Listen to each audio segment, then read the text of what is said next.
네, 반갑습니다. 우리 친구들 11월 첫날에 이렇게 또 우리가 하나님의 말씀을 함께 살펴보면서 11월도 하나님의 말씀으로 가득한 풍성한 그런 시간 되기를 간절히 소망합니다.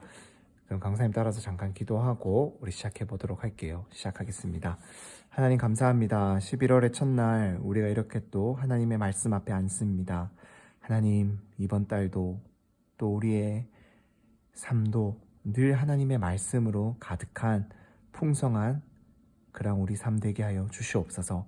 날마다 하나님의 말씀에 귀를 기울이고 그 말씀의 지혜를 배우며 하나님의 은혜로만 살아가는 저희들이 되게 하여 주시옵소서. 예수님의 이름으로 기도드립니다. 아멘. 같이 욥기 16장 1절에서 5절까지의 말씀 한번 읽어보겠습니다. 1절입니다. 그러자 욥이 대답했습니다. 나도 그런 것들은 많이 들어보았네. 자네들이 위로라고 하는 말이 다 형편없네. 쓸데없는 말에 끝이 있겠나. 그렇게 말하는 저희가 무엇인가. 하긴 자네들이 나 같은 상황이라면 나도 자네들처럼 말했을지 모르지. 나도 자네들에게 그럴듯한 언변을 늘어놓고 쯧쯧하며 고개를 절레절레 흔들었을지 모르지. 하지만 입으로 자네들을 격려하고 내 입술을 움직여 자네들을 위로했을 걸세. 한 번 더 읽어보겠습니다. 그러자 욥이 대답했습니다. 나도 그런 것들은 많이 들어보았네. 자네들이 위로라고 하는 말이 다 형편없네. 쓸데없는 말에 끝이 있겠나. 그렇게 말하는 저희가 무엇인가. 하긴 자네들이 나 같은 상황이라면 나도 자네들처럼 말했을지 모르지. 나도 자네들에게 그럴듯한 언변을 늘어놓고 쯧쯧하며 고개를 절레절레 흔들었을지 모르지. 하지만 입으로 자네들을 격려하고 내 입술을 움직여 자네들을 위로했을 걸세. 한 번 더 마지막으로 읽어보겠습니다. 그러자 욥이 대답했습니다. 나도 그런 것들은 많이 들어보았네. 자네들이 위로라고 하는 말이 다 형편없네. 쓸데없는 말에 끝이 있겠나. 그렇게 하는 말에 저희가 무엇인가.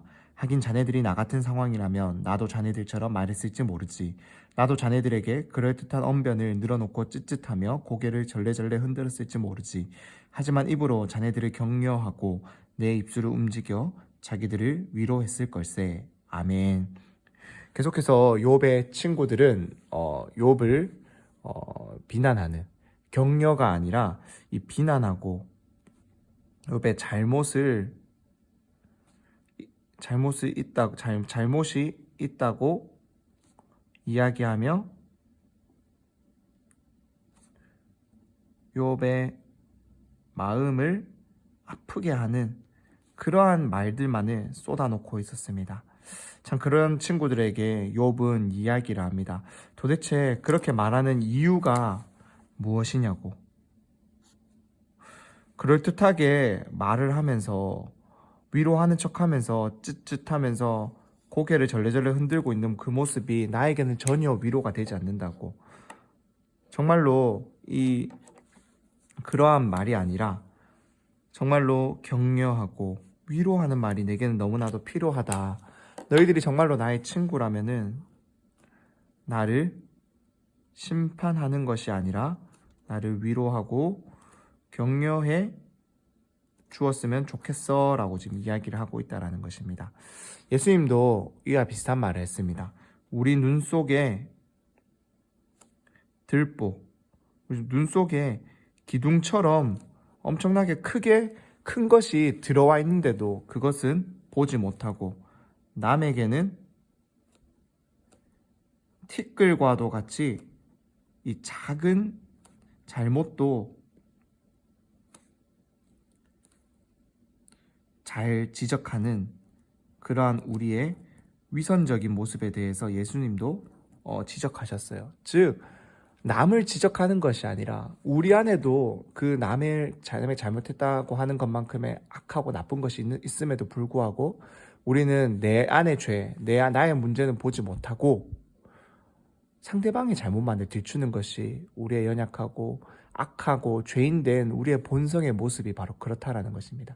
욥의 친구들도 참 어떻게든 욥을 자신들의 힘으로 돌이키고 싶은 거예요. 자기들의 말로 욥을 고쳐서 하나님께 회개하게 만들고 싶은 그러한 마음이 그들에게 있다 보니까 욥을 향해서 계속해서 잘못했다. 너 이것을 잘못했어.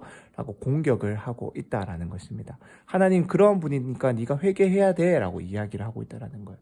하지만 우리가 꼭 기억해야 될 것은 하나님의 말씀을 적용해야 되는 가장 1차적인 대상, 하나님의 말씀을 우리가 듣고 이해했을 때 누구에게 가장 먼저 적용해야 되냐? 나 자신이라는 거예요. 나에게 그 말씀을 적용해야 되는 거지. 그것을 가지고 남을 공격하는 무기가 되어서는 안 된다라는 겁니다. 오히려 하나님의 말씀으로, 사랑으로 그들을 위로하고 그들의 믿음을 격려해 줄 수 있는 사람이 되어야 한다라는 거예요. 그것이 진정한 위로이고 격려이자 도움이 된다라는 것을 꼭 기억하며 먼저 깨달은 말씀은 나에게 적용하고 그 깨달은 말씀으로 사랑으로 품어줄 수 있는 우리가 되기를 간절히 소망합니다. 강사님 잠시 기도하겠습니다. 하나님 감사합니다. 오늘도 우리가 욥기의 말씀을 살펴봅니다. 하나님 우리에게 참 욥의 친구들과 같은 모습이 사라지게 하시고 정말로 위로하고 격려하고 아픔을 위해 어려움을 위해 그것에 빠진 친구를 위해 대신 기도할 수 있는 우리들이 되게 하여 주시옵소서. 참 세상을 둘러보면은 참 우리의 기도가 필요한 친구들이 너무나도 많습니다. 하나님, 내 친구가 하나님을 알 수 있도록, 내 친구가 하나님을 믿을 수 있도록, 또 어려워하고 힘들어하는 내 친구가 하나님의 위로와 사랑을 경험할 수 있도록 하나님 도와달라고 우리는 참 날마다 기도해야 될 그러한 제목들이 너무나 많음을 고백합니다. 하나님, 남을 비난하고 정죄하는 것이 아니라 그들을 위해 기도하고 위로하며 품어주고 감싸줄 수 있는 우리가 되게 하여 주시옵소서. 예수님의 이름으로 기도드립니다. 아멘.